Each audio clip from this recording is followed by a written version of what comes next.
दोस्तों नमस्कार। ये है मार्गदर्शन फॉर सिविल सर्विसेज। मैं अनुराग चौधरी। दोस्तों आज की वीडियो में हम सॉल्व करेंगे उत्तर प्रदेश लोक सेवा आयोग द्वारा आयोजित गवर्नमेंट इंटर कॉलेज प्रवक्ता परीक्षा यानी जीआईसी प्रवक्ता के प्रारंभिक परीक्षा के लिए सभी अभ्यर्थियों के लिए अनिवार्य सामान्य अध्ययन के 40 प्रश्नों का प्रैक्टिस सेट, जो जीआईसी प्रवक्ता परीक्षा के साथ साथ अन्य परीक्षाओं जैसे यूपी पीसीएस प्रारंभिक परीक्षा, आरओ यानी समीक्षा अधिकारी, सहायक समीक्षा अधिकारी, अधीनस्थ सेवा चयन आयोग द्वारा आयोजित परीक्षाओं तथा गवर्नमेंट डिग्री कॉलेज प्रवक्ता के सामान्य अध्ययन के लिए बहुत ही उपयोगी है। तो आइए सॉल्व करते हैं आज का प्रैक्टिस सेट, जीआईसी प्रवक्ता परीक्षा सामान्य अध्ययन का प्रैक्टिस सेट संख्या 27।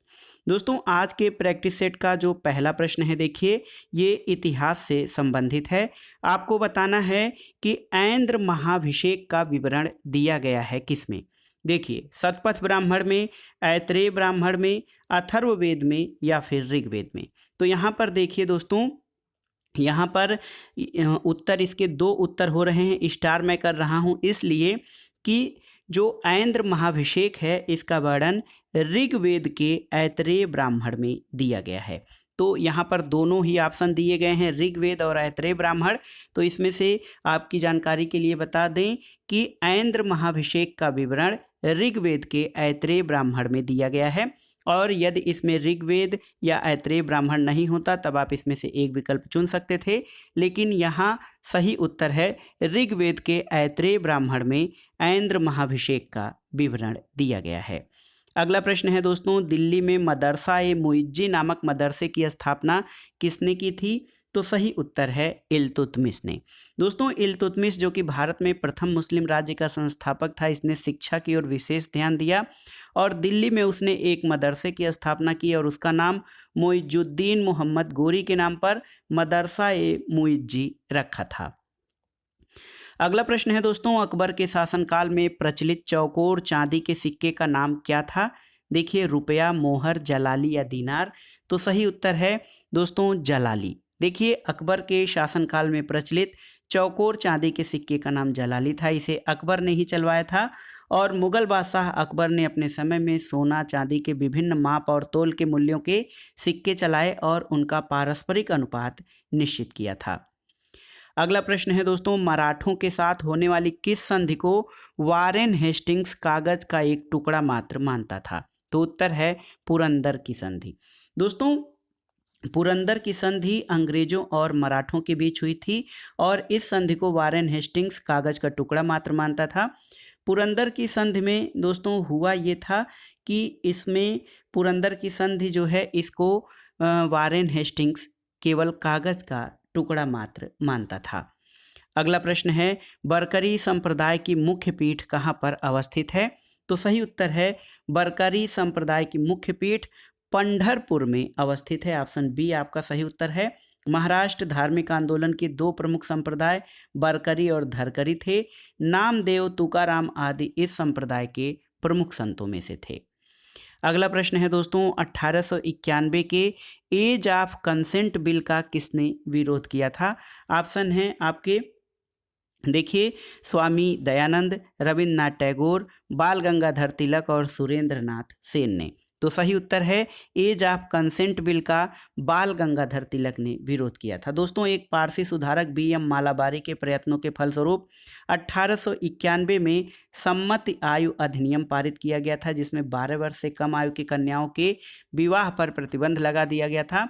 और बाल गंगाधर तिलक को प्राय राजनीति में उग्रवादी परंतु सामाजिक सुधारों में जो है परंपरावादी विचार का व्यक्ति माना जाता है। उन्होंने सम्मत आयु विधेयक का विरोध किया क्योंकि उनके अनुसार विदेशियों को हमारे समाज सुधार के लिए कानून बनाने का अधिकार नहीं है।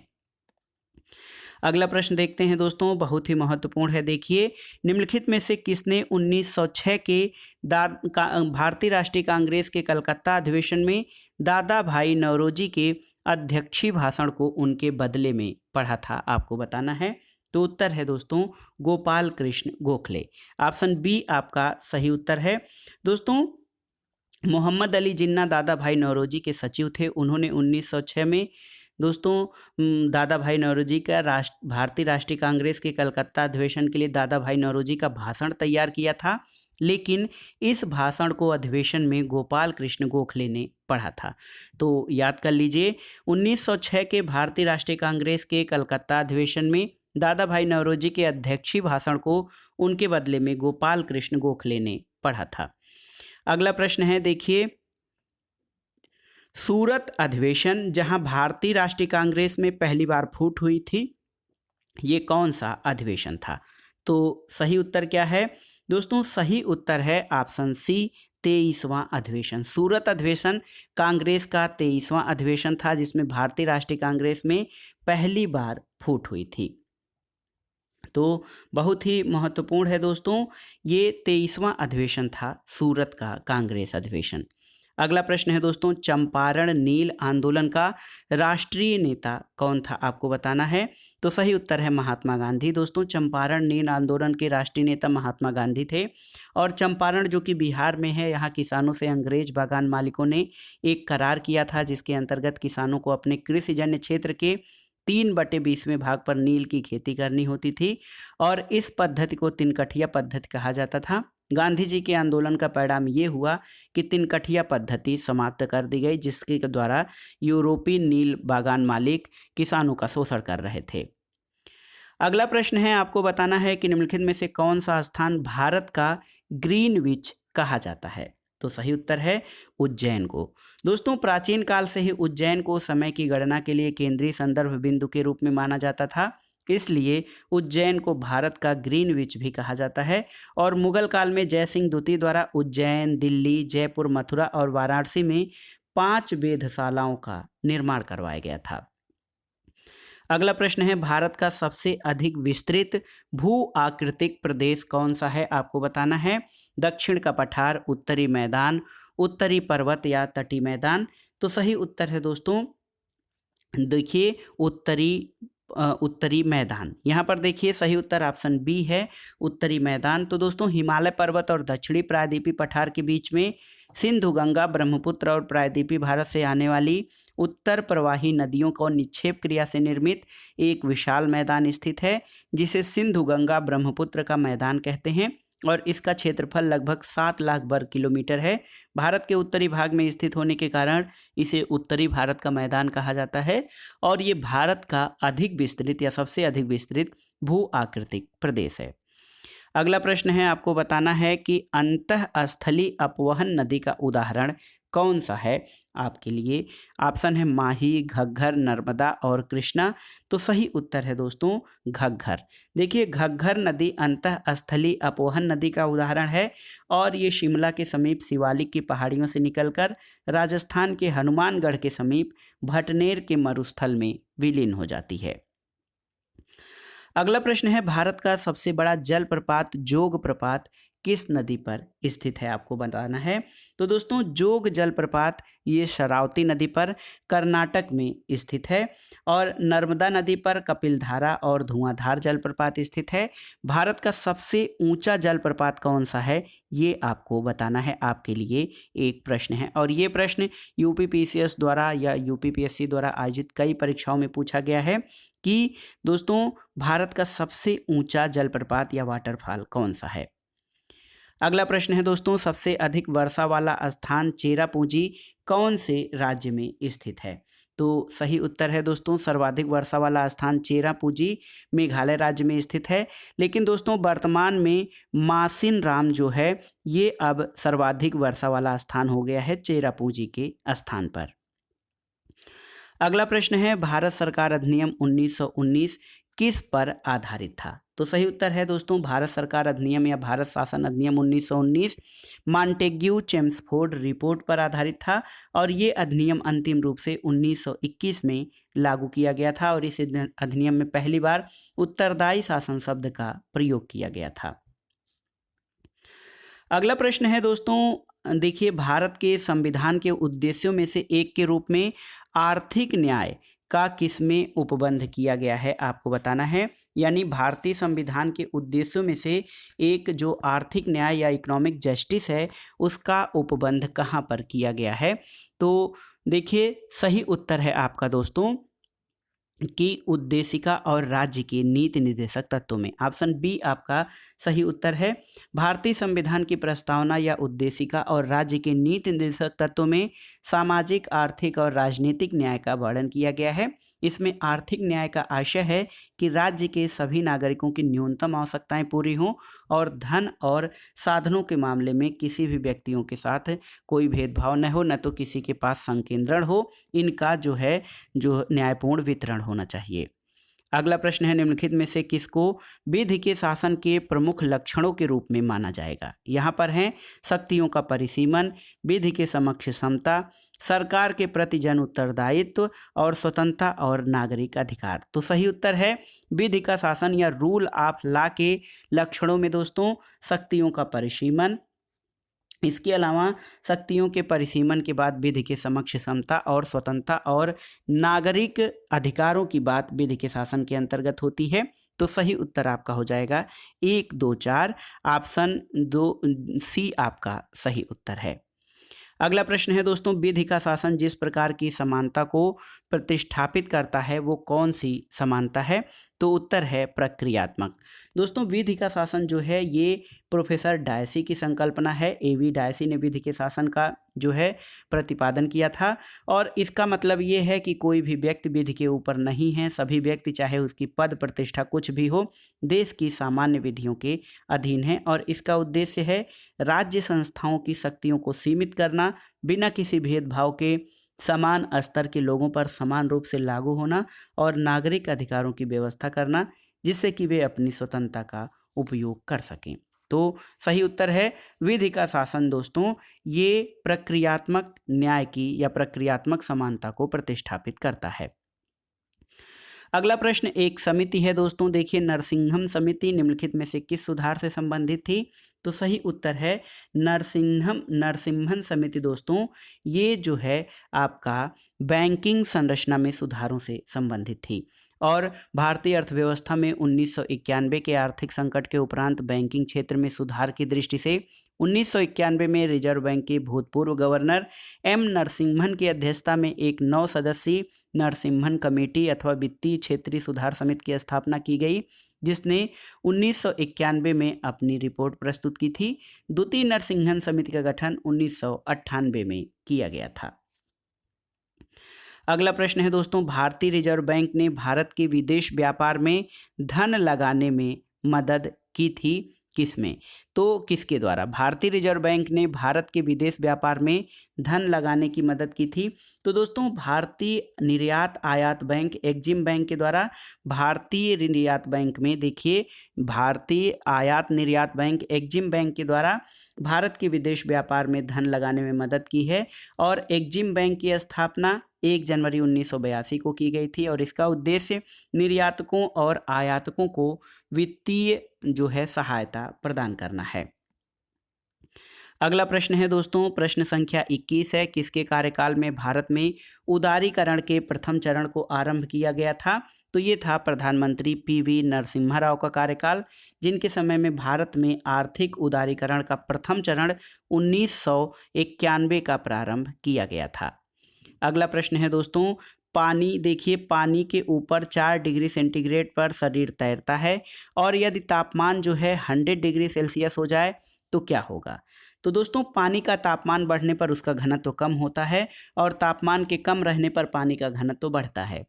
4 डिग्री सेंटीग्रेड तापमान पर पानी का घनत्व सर्वाधिक होता है और अधिक घनत्व वाले पानी में तैरना आसान होता है जबकि 100 डिग्री सेंटीग्रेड तापमान वाले पानी का घनत्व बहुत कम होगा जिसके कारण ऐसे पानी में तैरने वाला व्यक्ति डूब जाएगा और कम घनत्व के कारण ही समुद्र के पानी में तैरना दोस्तों ये नदी के पानी की अपेक्षा जो है समुद्र के पानी में तैरना आसान होता है नदी के पानी की अपेक्षा। तो सही उत्तर है आसान देखिए इसमें शरीर डूब जाएगा, ऑप्शन ए आपका सही उत्तर हो जाएगा।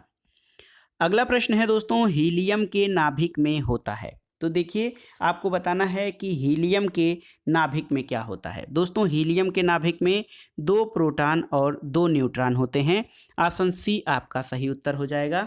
देखिए हीलियम की द्रव्यमान संख्या 4 होती है और इसका परमाणु क्रमांक 2 होता है और आप जानते हैं कि द्रव्यमान संख्या नाभिक में मौजूद प्रोटॉनों और न्यूट्रॉनों की संख्या होती है, जबकि परमाणु संख्या या परमाणु क्रमांक इलेक्ट्रॉनों या प्रोटॉनों की संख्या होती है।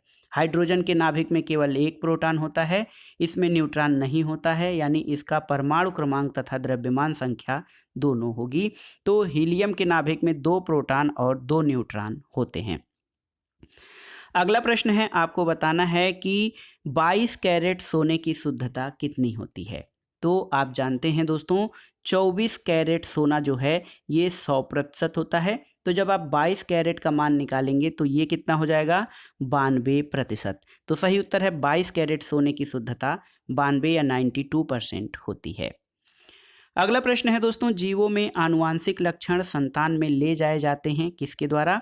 तो सही उत्तर है ऑप्शन बी, क्रोमोसोम के द्वारा। देखिए, क्रोमोसोम के द्वारा दोस्तों जीवों में आनुवांशिक लक्षण ले जाए जाते हैं। तो आप जानते हैं सही उत्तर आपका हो जाएगा क्रोमोसोम के द्वारा जीवों में आनुवांशिक लक्षण ले जाए जाते हैं।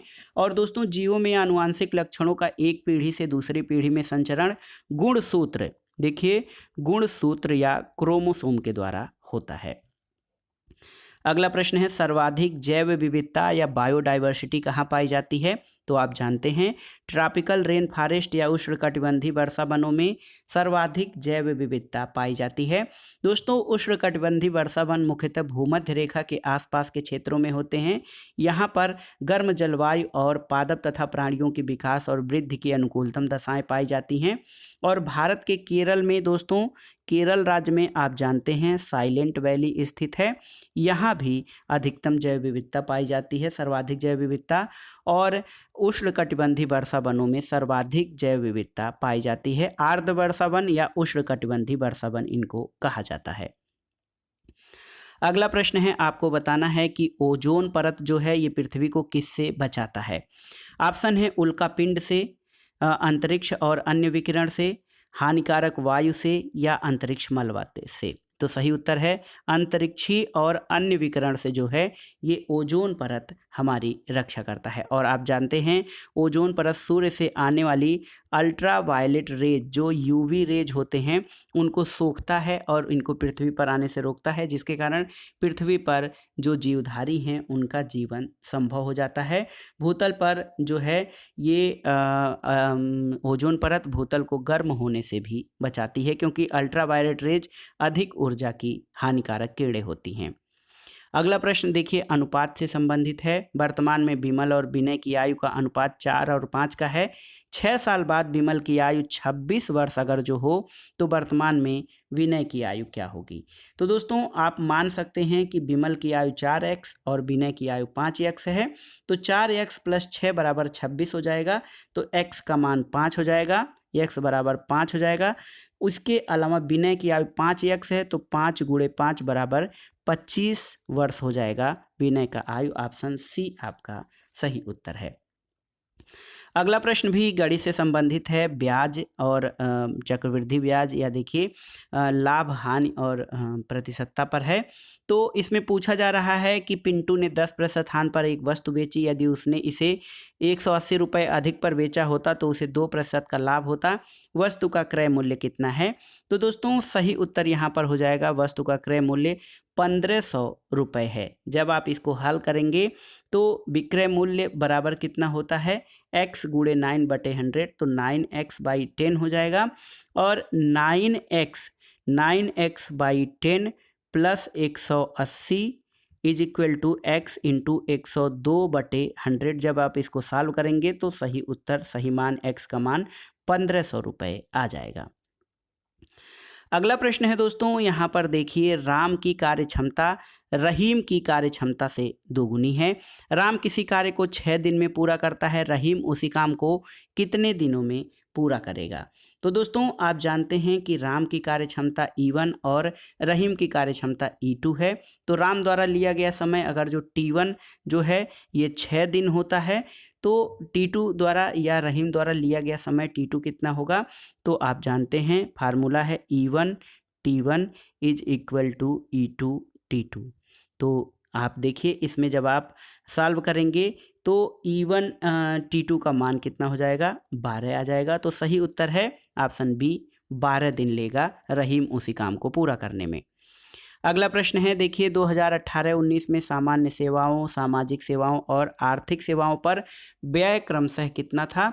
तो सही उत्तर है दोस्तों 38,691 करोड़ रुपए। यहाँ पर देखिए दोस्तों, ये जो है 18-19 में सामान्य सेवाओं पर जो व्यय था ये आपका 38,691, 58,284 और 27,918 करोड़ रुपए था।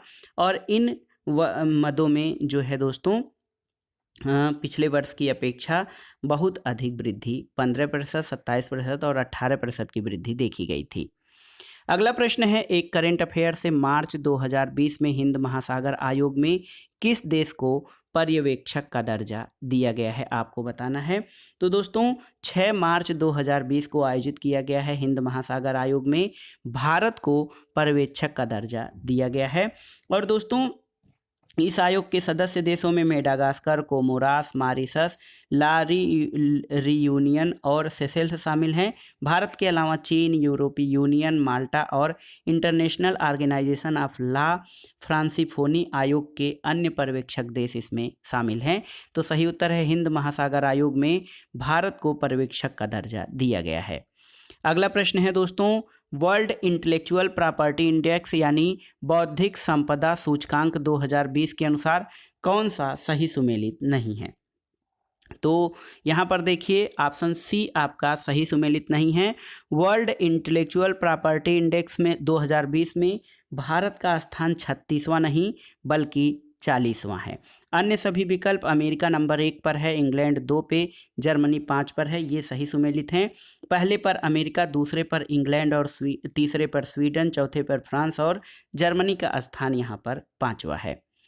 अगला प्रश्न है दोस्तों, देखिए किस जो है किसे 2020 में जर्मन बुक ट्रेड ने शांति पुरस्कार 2020 से सम्मानित किया है, किसको?